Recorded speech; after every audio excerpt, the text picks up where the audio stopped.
পুরো বাংলাদেশকে বলতেছি, সাইমনের জন্য আমরা 7 দিনের আলটিমেটাম মনে করতে পারেন, 7 দিনের চ্যালেঞ্জ, যে 7 দিনের মধ্যে টাকা ম্যানেজ করব। আর এটাও বলে রাখি, 7 দিনের মধ্যে যদি টাকা ম্যানেজ না হয়, যদি 1 টাকাও ম্যানেজ না হয়, থটস অফ বিল্লাল পুরো 10 লাখ টাকা দিয়ে দিবে। কিন্তু একজন থটস অফ বিল্লাল যদি দিয়েই দেয়, জীবনের আরেকটা সাইমনের পাশে যখন দাঁড়াইতে হবে তখন কেউ দাঁড়াবে না। থটস অফ বিল্লালের শক্তি সামর্থ্য না থাকলে কিভাবে দাঁড়াবে? বলার মতো যে একটা সাহস, সেই মানুষটাকে তো পাইলাম না।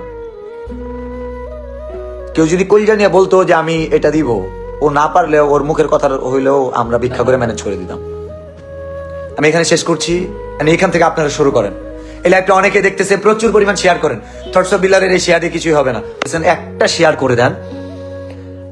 899 জন, প্রায় 900 জন মানুষ দেখতেছে। চিন্তা করেন, 500 কোটি টাকা হলে এখানে 4.5 লাখ টাকা হয়ে যেত।